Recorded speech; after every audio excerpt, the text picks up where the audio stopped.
Okay, hello and welcome back to Hanger 51. So we're going to do the build on the new Hobbyking C-130 Coast Guard Edition. So the first thing they want you to do is to mount the tail, that tail section, and that's this piece here, minus the vertical. Okay, so this glues on. Use contact cement. Don't use CA. Don't use epoxy. Just use contact cement. Because if you have to replace the tail section or the fuselage, and you use contact cement, you'll be able to get it apart. It'll be a fight, but you'll get it apart. Epoxy or CA ain't coming apart. So you're going to have to replace both. So if you bugger up the tail, you can buy a new tail, remove it from the fuselage, save the fuselage, and put the tail on. But if you mount it with CA or epoxy, you won't be able to get it off. You're going to end up replacing both, or doing a lot of work in repair. So there's two steel rods that go in there, and they're not just for strength, but for ballast. They're trying to get the CG right with all the motors and everything that's forward in the plane.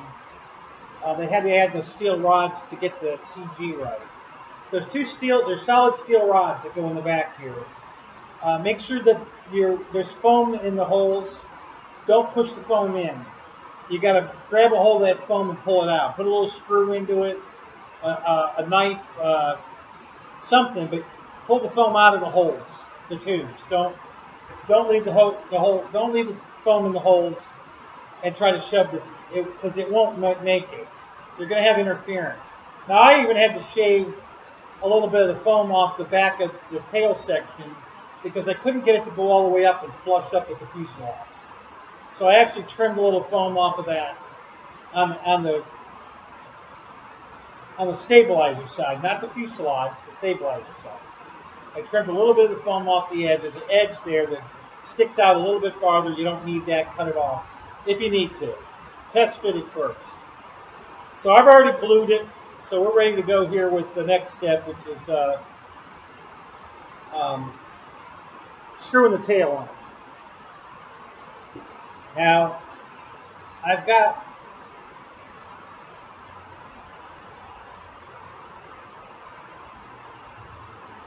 so I'm having a little issue here with the orange on this plane. Well, all the decals are water slide. And I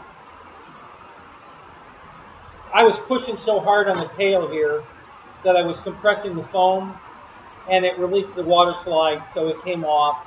So I'm going to have to do a little touch-up paint there. So if you have the same problem, just be careful, because it's real easy to knock the water slide off. So just be careful of that. Okay, so so I glued it on, and we're ready to screw it on. There's a bag that had 6 screws in it. 4 small. These screws are all black. They're socket head screws. You need an Allen wrench. Allen wrench tool.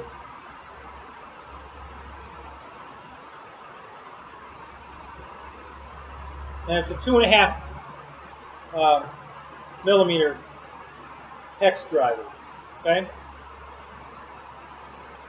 So there's 4 real short ones. The four short ones hold the wings on. There's 2 long ones. One real long and one a little shorter. The very long one goes into the front part of the rudder, horizontal, vertical here. Okay, so the vertical, make sure your wires are going down into their little cavity there. Set this in place. Okay, so the longer one of the 2 goes in the front, up in the fuselage here, and the shorter one goes through the tail that you just glued on. So make sure you put those in the right place. I'm going to start with the longer one.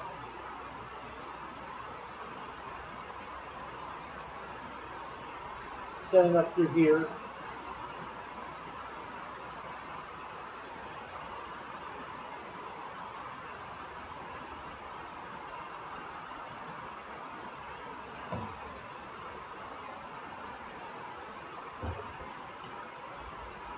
Okay, so finished up putting the two bolts in the back here.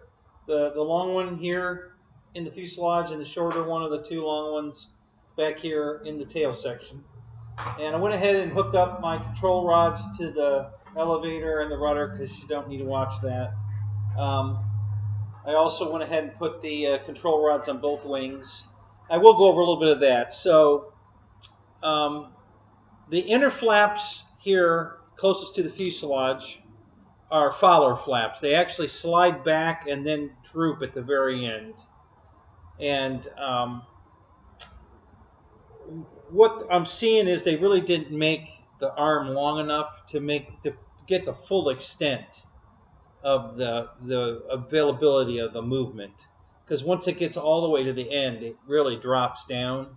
But the servo arm just doesn't have enough throw. Now, maybe your radio can increase that throw, or maybe you want to change the arm. I don't know how much you want to fool with it. I kind of split the difference. I don't have them closing all the way up tight. You know, there's probably a 1/16 of an inch gap to give me a little more of the downward.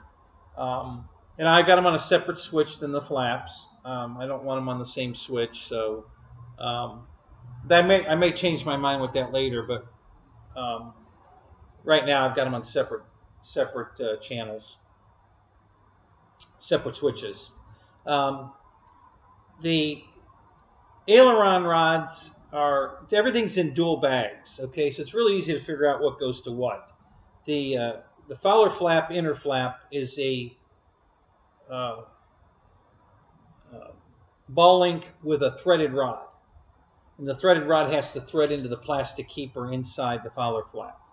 The center section flap is two ball links, one at each end, and the ailerons are a ball link at one end and a Z-bend on the other. So it's pretty easy to figure out which rods go where. Just make your adjustments. Everything's going to need adjustment. Nothing's preset. You're going to have to fiddle with every one of them to get the throws right and get everything centered and lined up and all that. So it's kind of time consuming, but just take your time. It'll be fine.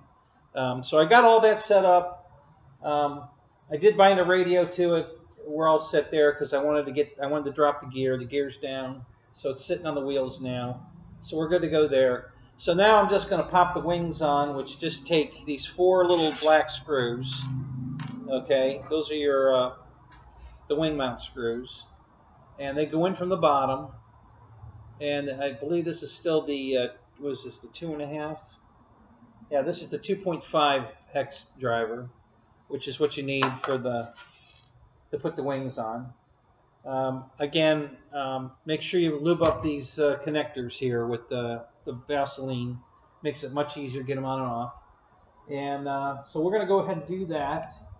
We're pretty much done here, guys. The time-consuming part of it was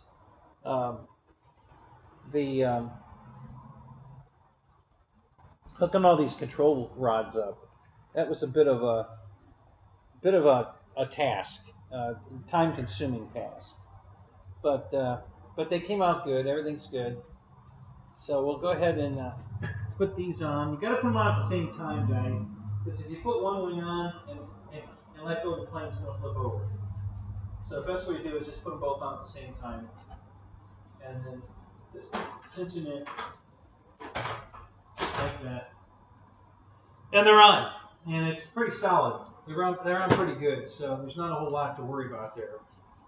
Now I have not put these in yet, and it looks like, yeah, you're going to have to retract the landing gear to attach these because the doors, at least the doors are in the front, are in the way of the front screws.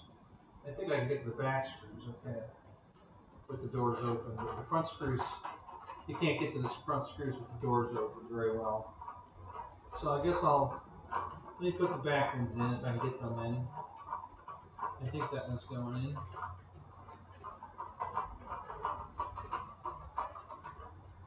Yep. Let me get the other one in.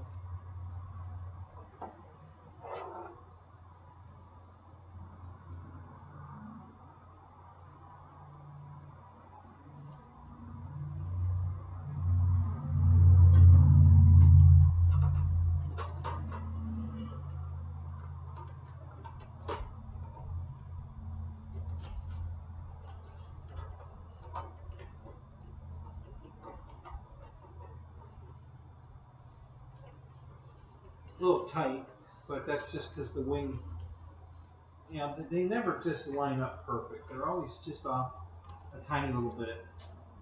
So I'm just going to push on a little bit. And,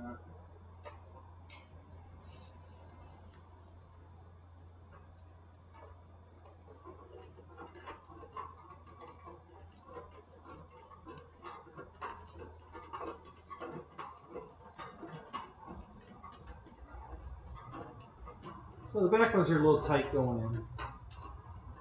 Not too bad.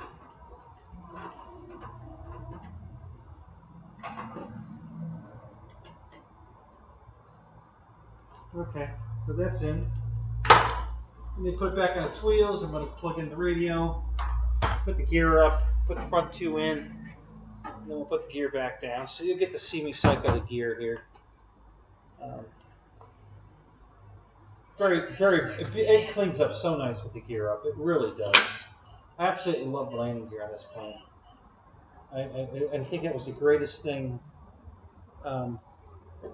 they could have done to this airplane was put retracts on it. I just love it.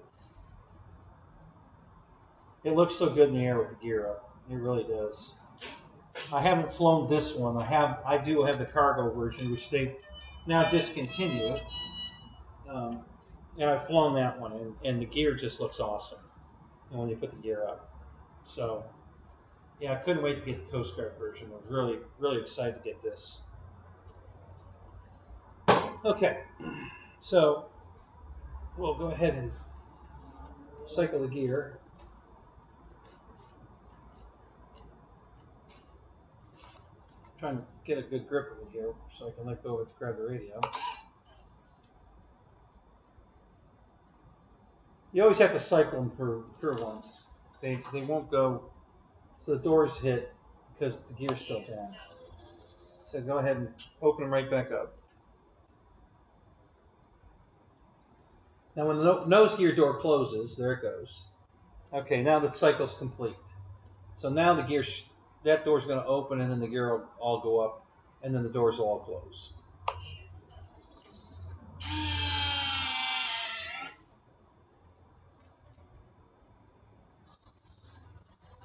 And the landing lights turn off that are on the gear doors. So there you are. So now the gear's up. It's all cleaned up. And just fantastic. Okay, so let's get this last screw on this side over here. I started that one, but it was just going to be too much work to try to put it in with the gear door, the main gear door open. It's going to be a lot easier this way.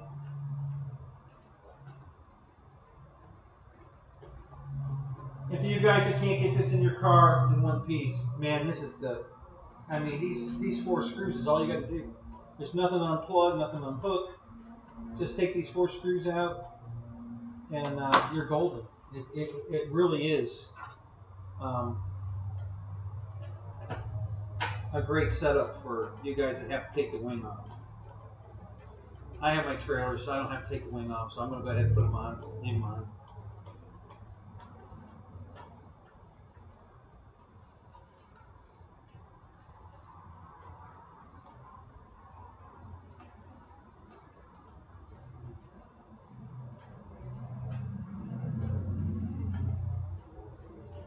They do hit a stop. There's a stop inside, so there's a positive stop. When it's on tight, you know it stop. You know the screw will just stop turning. You don't try to have to force it or anything. Just when you hit the stop, you're done.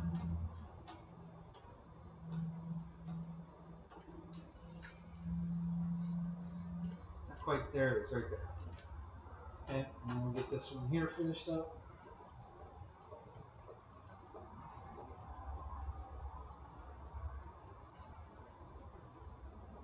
They're a little tight going in the first time.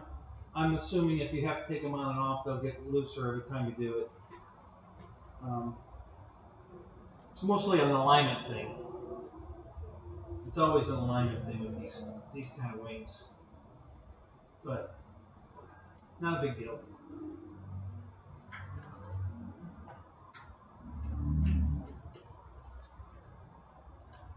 And there we go. All right, we're good. Put the gear back down. This door will close. And there you go. All right. So the only thing left now to do is put the props on. I'm pretty sure they're spinning inward. They are counter-rotating. So we need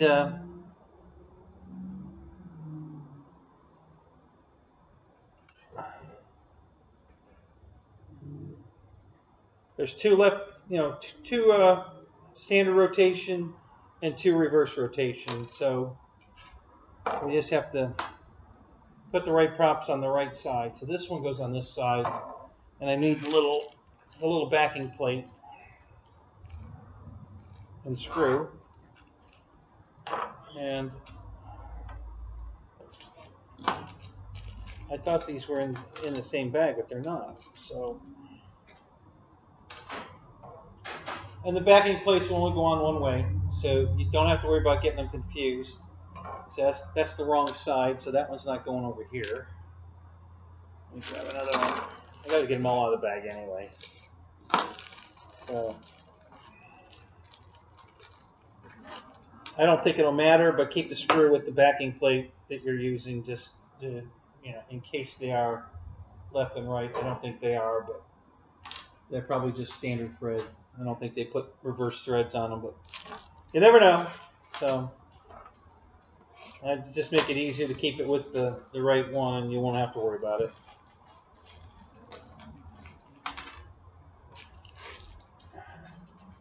Okay, so this has got to be one of these. Yep. I always like to index it around a couple times just to see if it fits a little better in one position than another.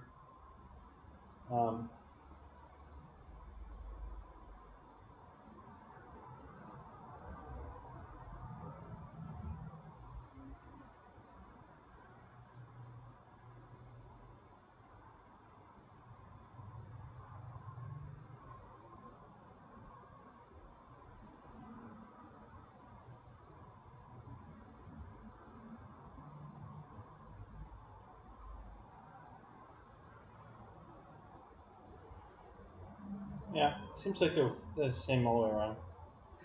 All right, so we're going to go ahead and put this one on here. These are hexed on the motors, so you'll have to get them indexed in the motor so they're going all the way.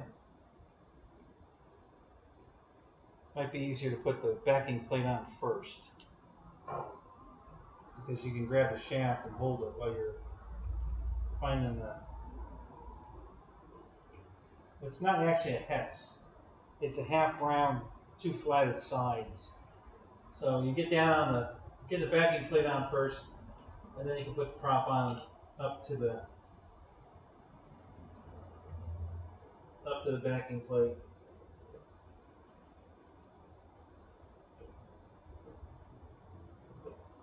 Doesn't seem to be working.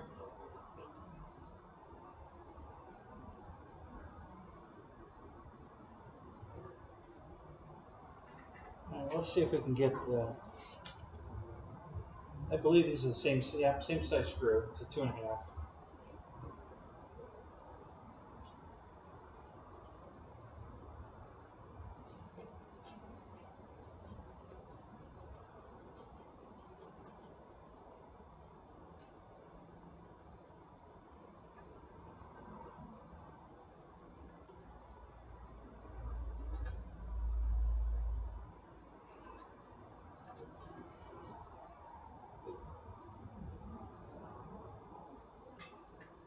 Okay, that looks really good.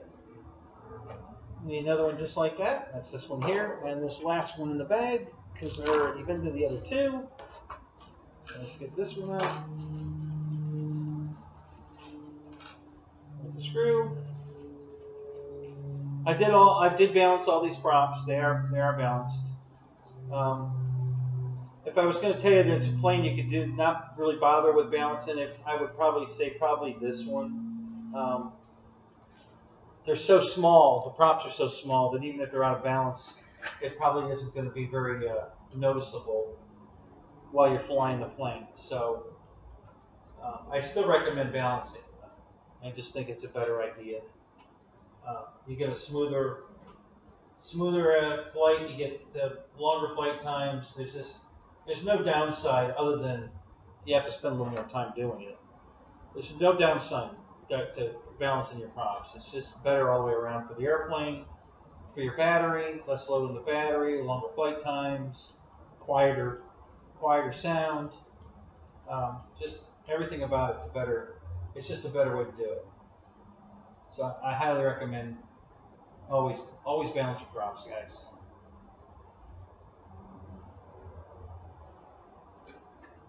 Okay. I always like to spin them to see if they're spinning true. Yeah, both of those were pretty true. Alright, let me turn it around and get these other two on. And that's really going to do it. We're done. That's the end of this build, guys.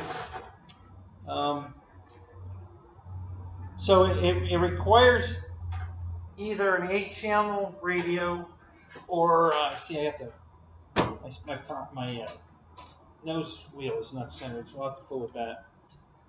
It's going to require 8 channels or a 6-channel and 2 Y connectors because,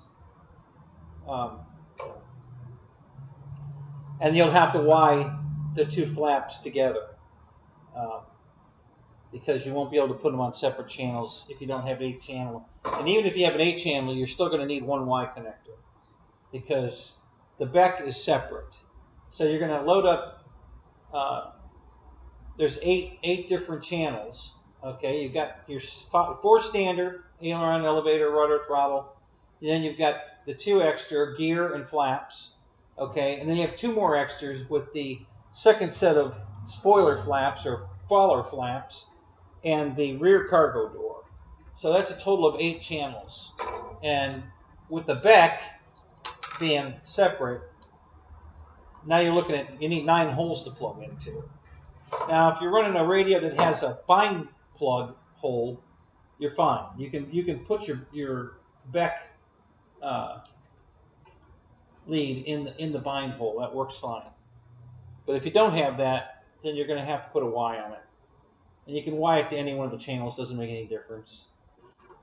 I think I Y'd this one to the cargo door. So the power in and the cargo door on the same circuit.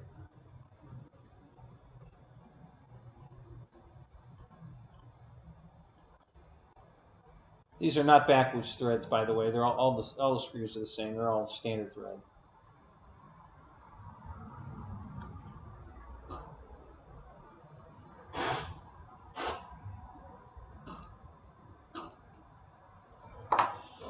Last but not least,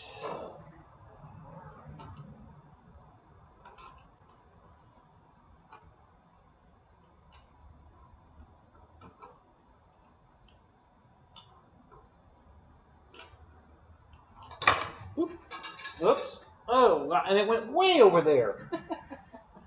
You bugger. That was terrible. I gotta find something I can grab it with. Maybe I might be able to use the prop balancer to get it.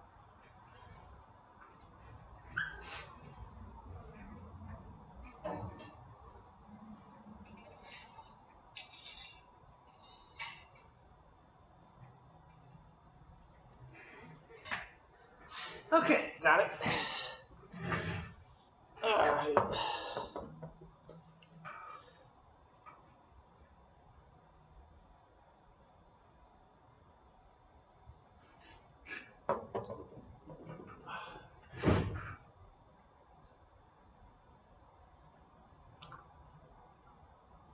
The props on this plane are really nice. They did such a good job on these propellers. The detail on them, the scale of them, they really, really look good. They're really good looking propellers.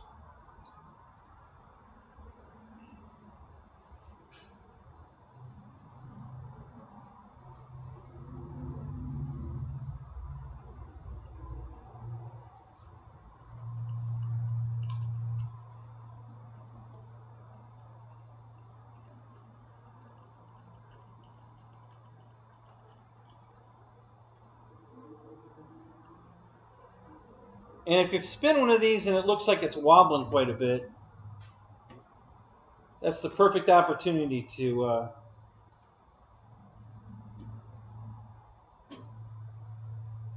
take it off, index at another position, and see if you can't. If you might actually find a spot that it does a better. It spins truer in. Okay, so that's all of it.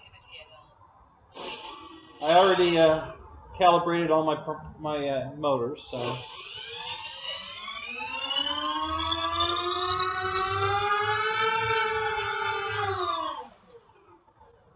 All right. So we're good. And that's going to do it, guys. We're completely done. I'll show you the cargo door. I'll give you a rundown on the control surfaces here. So, all right. So here's our aileron throw. Okay. And then here's her flaps. I've got them turned down pretty much. That's full flaps. A little more than 45 degrees. Half flaps. And then the flaps up. And then the Fowler flap deal on the inside, you're probably not going to be able to see that move, but I'll just flip it. Yeah, you can see it a little bit. There's more going on there than you can really tell. And I'm sure if I'm slow flying this airplane and I want to, get a little extra lift, I'll bet that's really going to work. I'll bet you put those down in this position and you'll be able to really slow fly this and get that extra lift. More wing area because it's pulling the wing out. You're going to get more square inches of wing, which will lighten the wing loading and at the same time give you a little bit of lift. I really think that's going to make a difference. So pretty cool. And then you've got the cargo door in the back. Let me turn it. I think if I turn it this way, you'll be able to see it better. I've got two positions on the cargo door. That's half open, and then that's down to touching the desktop. And then there are lights that come on inside. As soon as you open the door, there's an interior light that comes on, and you can see all the porthole light. The porthole windows light up, which is pretty cool. So we got that. And there is an extender in the kit, guys. If you want to put it on, there's this door extender, and it's got hinges on it. And basically, what you're going to do is you're going to put that on, and they show it with slots, but I don't see slots in my door. But you can either slot it or maybe glue these on the top, and then it'll allow you to flip the door up to a position. It won't flip all the way flat unless you put it on upside down. If you put it on upside down, it'll flip all the way back over itself and lay flat, damn near flat. But in the position that they want you to put it in, it's only going to flip up to about 80 degrees, maybe.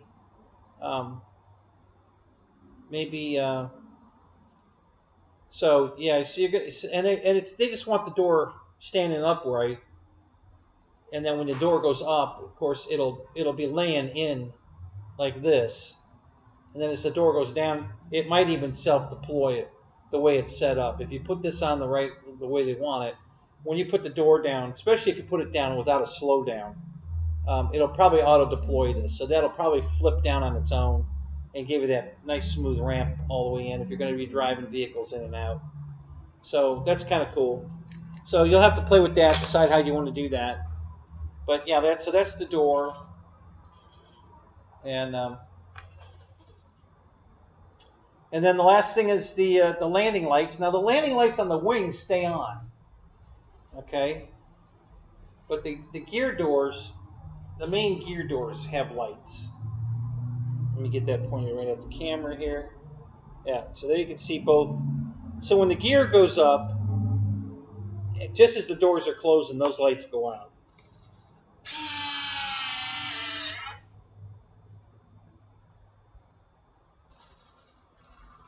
They went out just as the doors close.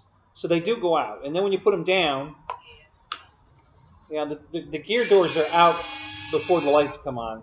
Not all the way out, but quite a, they've already been out a ways before the lights come on. So they do go on and off. But the wing lights right here next to the motor, here and over here. Let me get that pointed right at the camera so you can really get a glare of it here.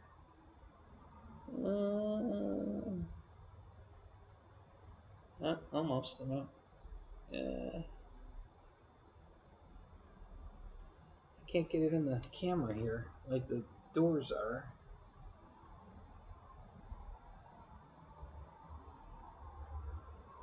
Oh, there they are. Yeah, you see the lights there? See that? I'll put the gear back up. They stay on.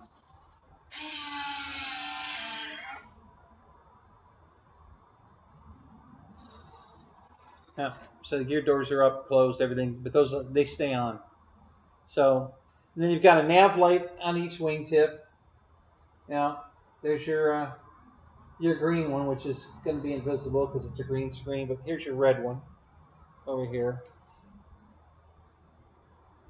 Okay, and then last there's a white one on the back. They got a white position light on the very back, right there in the middle there, so you can see that. And then finally, there's a red beacon on the top. Now, normally, the red beacon is on the bottom of the plane and it is blinking when the motors are running, especially on jets. Because if the red light's blinking, that means the jet's active. The jet engine is running. Because you might not be able to tell that just looking at it. And if it's very noisy on the tarmac there, you might not hear it either. So that's a warning light to tell you that the motors are running. Well, they put it on the top of this plane, which is, think about it, the ground crew can't see the top of the airplane here, standing underneath the plane. So it's kind of pointless to put it there. But they have it wired so that it blinks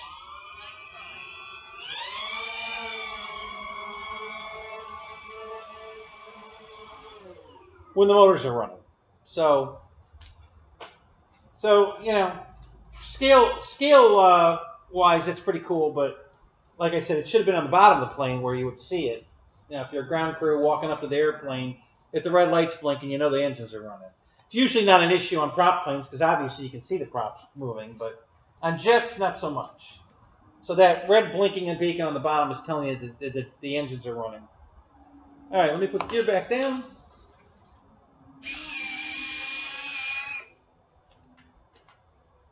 Wait for the little door in the front to close.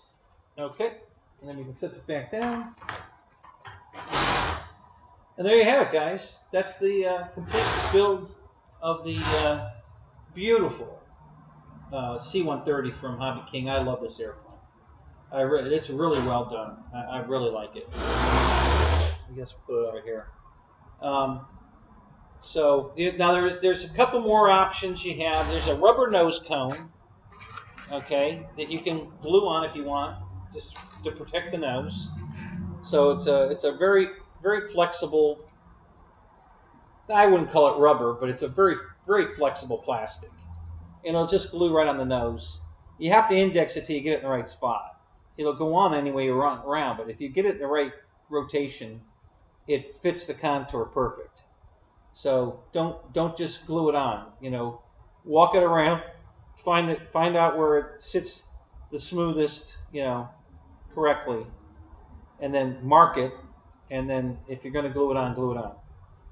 But it really sits up nice in one of the index positions. So don't just arbitrarily stick it on there.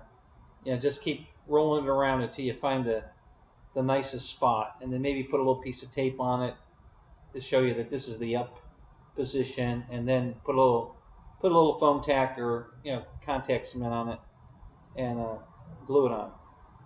But you don't have to. It's fine without it. If you're not going to ever put the thing on its nose, you probably don't need it. But it's there if you want it. Again, the battery door is this big hatch on the side.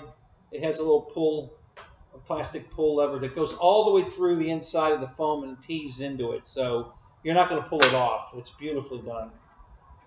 And there's your that's your battery access hatch and your receiver access. And the battery sits in the plane this way. It doesn't go in, parallel to the nose. It's perpendicular. It goes across the fuselage. There's one strap in there. You put the battery in across, and you strap it in. So there you have it. So, all right, guys. So that's going to do it for this one. We're all done here. Comments at the bottom. Like, subscribe if you haven't, and we'll catch you on the next review. Probably a flight video next on this one. This and the T-28 I'll probably made in the same day. So there you have it. All right. Have a great night. Thanks for watching. We'll talk to you later. Bye-bye.